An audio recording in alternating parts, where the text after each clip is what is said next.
waktu itu jam 12 malam, itu dukun itu bilang sama si Roni setelah dilakukan ritual kurang lebih selama 1 jam. Dukun itu bilang sama Roni kalau, Ron, benda ini bisa buat kamu kaya, bener Ron. Nah terus caranya gimana Mbah? Caranya setiap hari kamu kasih darah. Darah apa Mbah? Darah orang? Enggak, dia minta darah ayam cemani itu.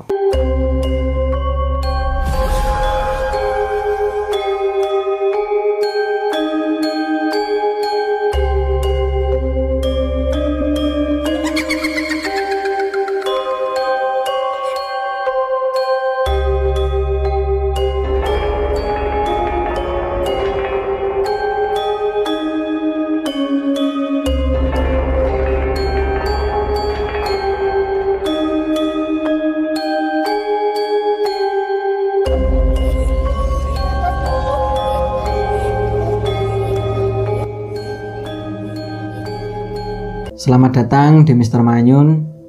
Terima kasih udah ngeklik video ini, dan terima kasih juga buat teman-teman yang udah selalu nyempetin komentar dari setiap video-video yang ada di Mr. Manyun. Pada kesempatan kali ini ada salah satu cerita, yaitu tentang pesugihan jenglot. Penasaran? Sebelum masuk ke ceritanya, buat kalian yang baru mampir ke channel ini, silahkan like, subscribe, dan aktifkan notifikasinya agar kalian gak ketinggalan video-video terbaru dari Mr. Manyun. Ingat, jangan ada misteri di antara kita. Inilah Kisah Misteri.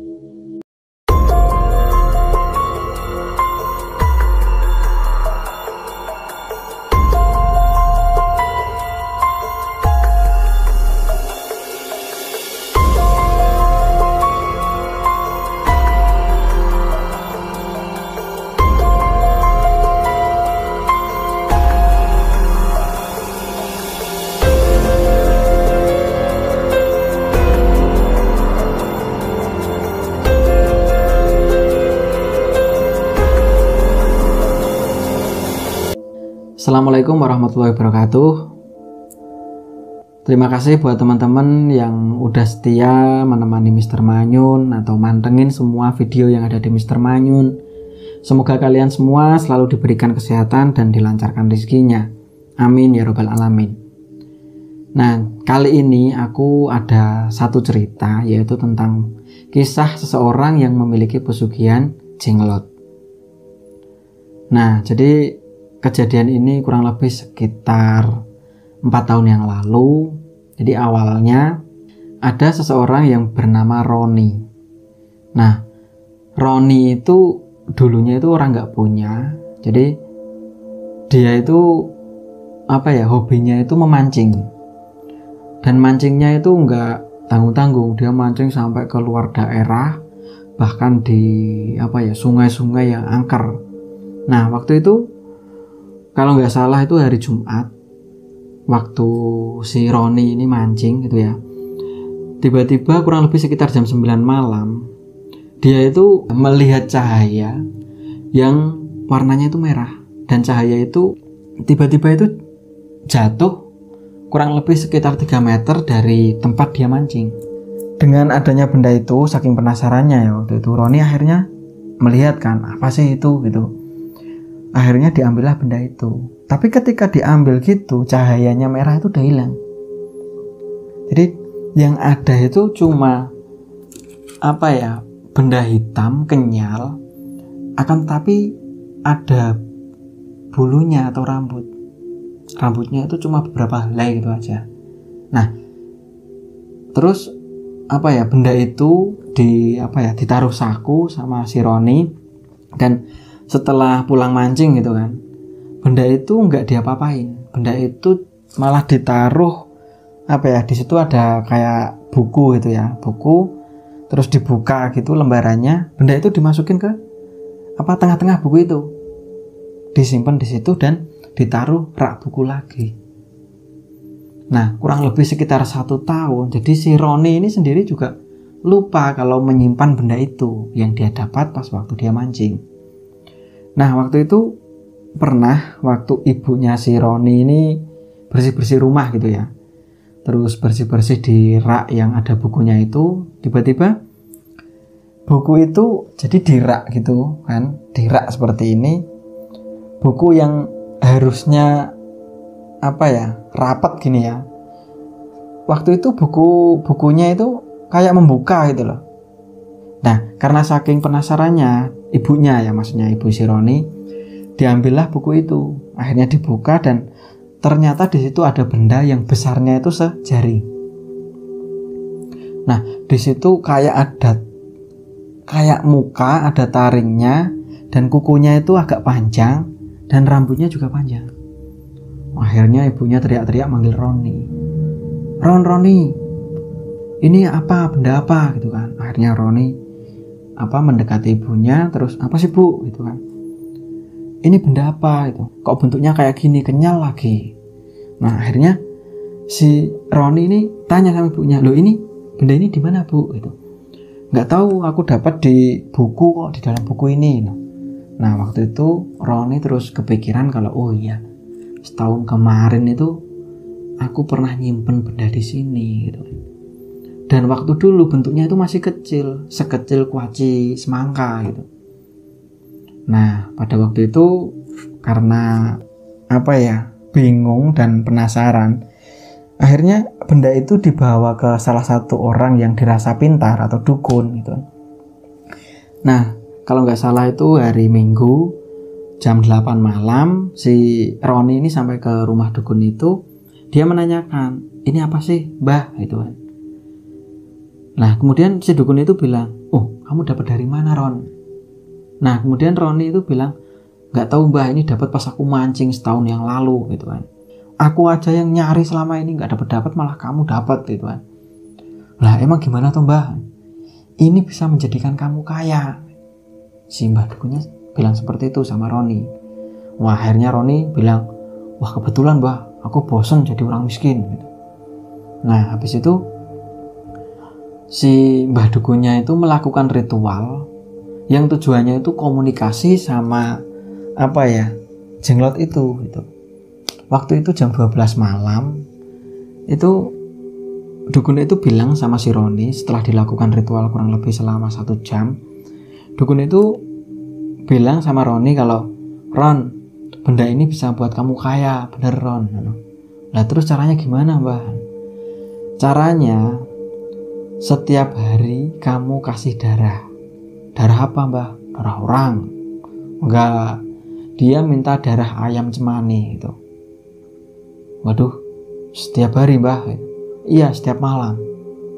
Wah, duit aja nggak punya, masa beli ayam cemani? Belinya di mana?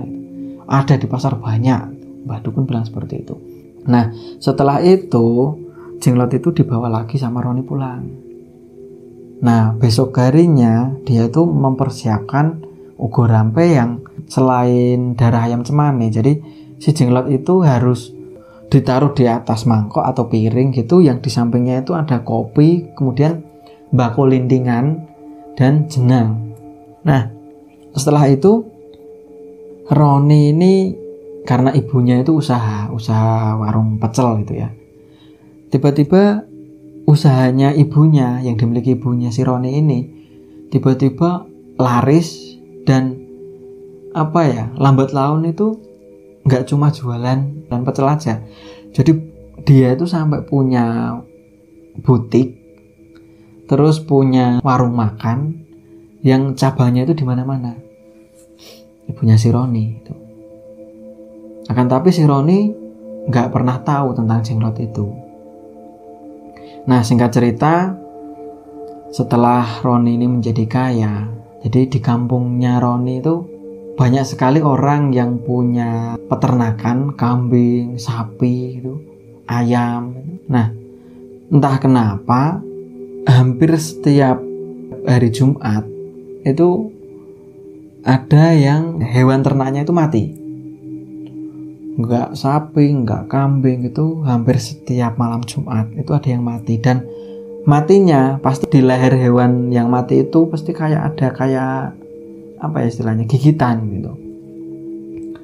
Nah, kurang lebih sekitar 1 tahun akhirnya warga yang ada di kampungnya si Roni ini curiga dengan adanya kejadian itu. Wah, ini jangan-jangan ada yang memiliki pesugihan gitu. Nah, akhirnya ada salah satu warga yang dia itu mempunyai kelebihan, ya bisa dikatakan indigo gitu ya.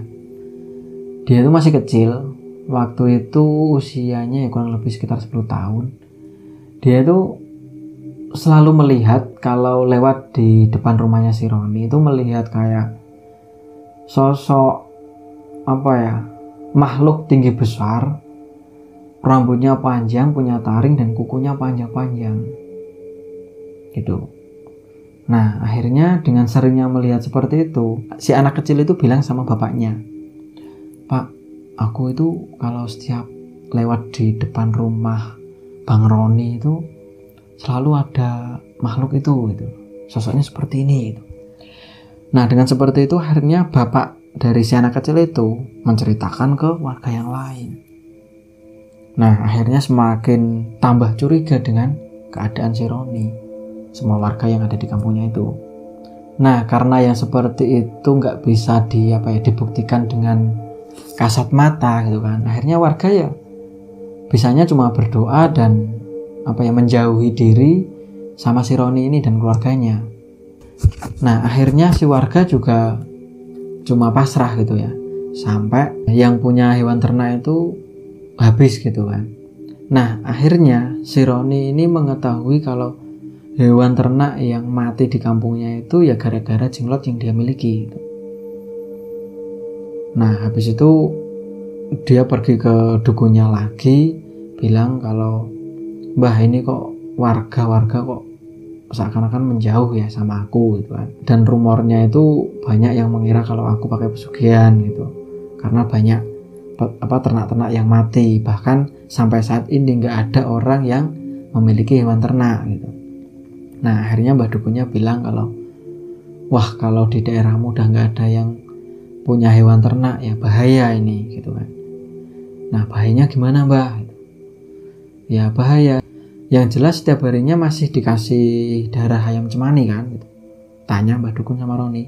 "Masih, Mbah, setiap hari tak kasih, setiap malam tak kasih gitu." Ya udah, itu dilanjutkan aja terus gitu. Mbah Dukunnya cuma bilang seperti itu sama Roni. Nah, tiba saatnya entah kenapa ketika Roni pas di pasar itu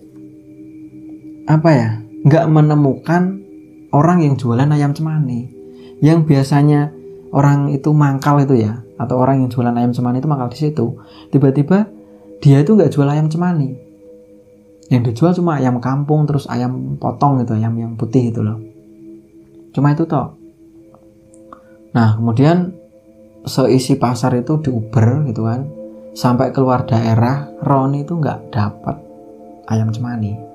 Nah, kurang lebih sekitar 1 minggu si Roni ini mencari-cari ayam cemani dan nggak dapat akhirnya, sehingga Roni ini mendapat ancaman sama jenglot yang dia miliki.